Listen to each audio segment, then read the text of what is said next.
আপনি কি জানেন বাংলাদেশ ও মায়ানমার দুই প্রতিবেশী দেশের সামরিক শক্তি কার বেশি আধুনিক এবং শক্তিশালী? আজকের ভিডিওতে তুলে ধরা হবে দুই দেশের সেনাবাহিনী, নৌবাহিনী ও বিমান বাহিনীর শক্তি, আধুনিক অস্ত্রভান্ডার এবং যুদ্ধ সরঞ্জাম সম্পর্কে। তাই ভিডিওটি মনোযোগ দিয়ে দেখুন। বাংলাদেশ সেনাবাহিনী। বাংলাদেশের সামরিক শক্তি ধারাবাহিকভাবে আধুনিকায়ন হচ্ছে। বাংলাদেশের সেনাবাহিনীতে রয়েছে প্রায় 2 লাখ সক্রিয় সেনা। বাংলাদেশের সেনাবাহিনীর কাছে রয়েছে 420টির ও অধিক যুদ্ধ ট্যাঙ্ক, যা চীনের তৈরি আধুনিক যুদ্ধ ট্যাঙ্ক, এবং 700-এরও অধিক সাজোয়াজান। F-7BGI, MiG-20UB যুদ্ধ বিমান সহ K-8W যুদ্ধ প্রশিক্ষণ বিমান, Mi-170SH helicopter, Bell-212 AW-39SR helicopter. নৌবাহিনীতে রয়েছে সক্রিয় 2টি সাবমেরিন, কারভেট, ব্রিগেড সহ আধুনিক যুদ্ধ জাহাজ।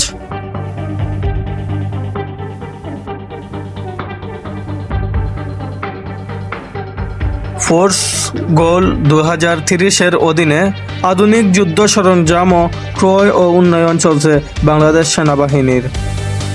এখন দেখা যাক মিয়ানমারের সেনাবাহিনীর শক্তি। মিয়ানমার তাদের সক্রিয় সেনা সদস্য 4 লাখ। সাজোয়া ট্যাঙ্ক, সাজোয়াজান, T-72S টাইপ 96A, PT-76 যুদ্ধ ট্যাঙ্ক, APC এবং IFBI 1000+,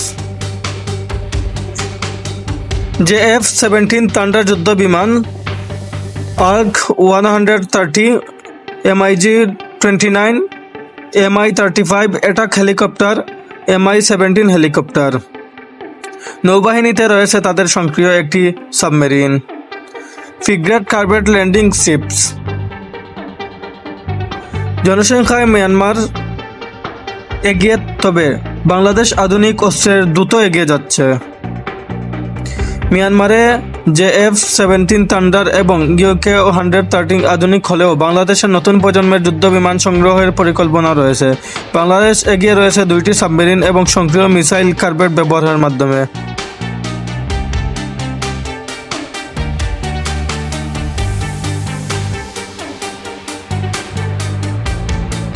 বাংলাদেশ ফোর্স গোল 2030 এর মাধ্যমে পুরো বাহিনী আধুনিকায়নের পথে।